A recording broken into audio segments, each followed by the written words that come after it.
Assalamualaikum warahmatullahi wabarakatuh. Hello everyone, my name is Eliana. Oke, di sini saya akan uh, menjelaskan tentang teks argumentatif. Yang pertama ada definisi teks argumentatif. Teks argumentatif adalah jenis teks yang digunakan untuk menyampaikan pendapat, pandangan, atau gagasan penulis yang mengenai suatu masalah atau isu tertentu. Teks ini bertujuan untuk memengaruhi atau meyakinkan pembaca agar menerima atau setuju dengan sudut pandang penulis. Untuk mencapai tujuan tersebut, teks argumentatif biasanya didukung dengan alasan yang logis, bukti konkret seperti data, fakta, hasil penelitian, atau opini para ahli.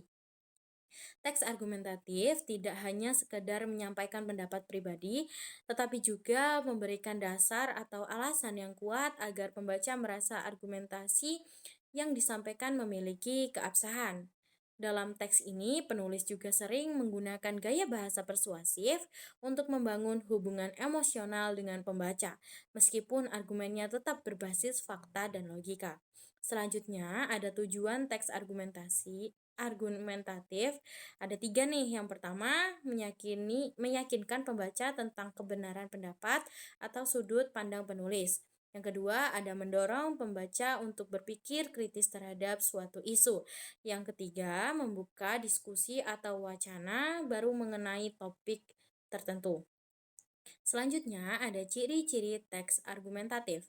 Yang pertama, ada mengandung pendapat dan alasan yang jelas, yakni pendapat penulis harus tegas dan didukung alasan logis serta relevan. Contohnya, pendidikan digital penting untuk menjembatani kesenjangan pengetahuan di era modern.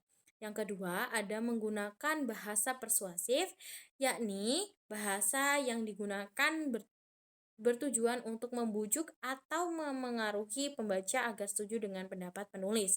Contohnya, jika kita tidak segera bertindak, masa depan lingkungan akan terancam akibat polusi plastik.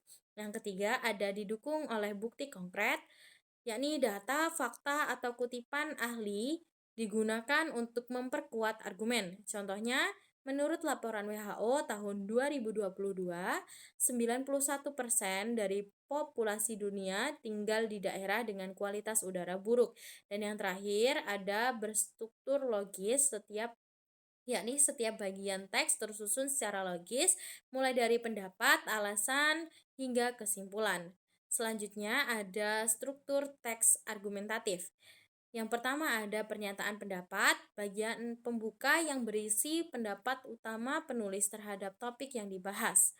Contohnya, pemerintah harus segera menerapkan kebijakan pajak karbon untuk mengurangi emisi gas rumah kaca. Selanjutnya ada argumentasi, yakni penjelasan tentang alasan-alasan yang mendukung pendapat penulis. Bagian ini dilengkapi bukti-bukti seperti data statistik, fakta, atau hasil penelitian. Contohnya, sebuah studi menunjukkan bahwa negara-negara yang menerapkan pajak karbon berhasil menurunkan emisi hingga 20% dalam 5 tahun pertama. Dan yang terakhir ada kesimpulan, penegasan ulang pendapat penulis dan ajakan kepada pembaca. Contohnya, oleh karena itu, penerapan pajak karbon adalah langkah penting untuk memastikan keberlanjutan lingkungan bagi generasi mendatang. Oke, selanjutnya ada jenis-jenis teks argumentasi. Yang pertama ada argumentatif sebab akibat, menjelaskan sebab yang muncul akibat tertentu. Contohnya kemacetan terjadi karena buruknya sistem transportasi publik. Yang kedua ada argumentatif akibat sebab, menjelaskan akibat terlebih dahulu lalu mencari penyebabnya. Contohnya meningkatnya angka pengangguran disebabkan oleh kurangnya lapangan kerja yang tersedia. Selanjutnya ada argumentatif generalisasi, yakni menarik kesimpulan umum berdasarkan fakta-fakta khusus. Contohnya, banyak siswa di sekolah ini mengalami kesulitan belajar, sehingga kurikulum perlu dievaluasi. Dan yang terakhir ada argumentatif analogi, yakni membandingkan dua hal yang memperkuat argumentasi. Contohnya seperti halnya tubuh membutuhkan olahraga, otak juga memerlukan tantangan melalui pendidikan. Oke, selanjutnya ada tips menulis teks argumentatif. Yang pertama ada pilih topik yang relevan dan menarik. Pastikan topik sesuai dengan minat pembaca dan memiliki dampak penting. Yang kedua ada kumpulkan data dan fakta. Cari informasi terpercaya dari jurnal, artikel, atau laporan resmi. Yang ketiga ada susunan argumentasi yang kuat. Hubungan pendapat dengan fakta-fakta mendukung menggunakan logika. Yang keempat ada gunakan bahasa yang efektif, hindari bias, dan gunakan kata-kata yang tegas dan mudah dipahami.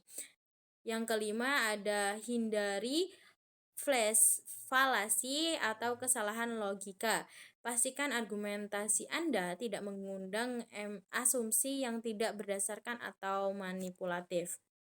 Dan yang terakhir ada edit dan periksa kembali. Pastikan teks bebas dari kesalahan tata bahasa dan memiliki alur yang logis. Selanjutnya, ini ada contoh singkat teks argumentatif yang berjudul Pelukan penggunaan kendaraan listrik. Tesis statementnya, penggunaan kendaraan listrik adalah solusi terbaik untuk mengurangi emisi karbon di Indonesia.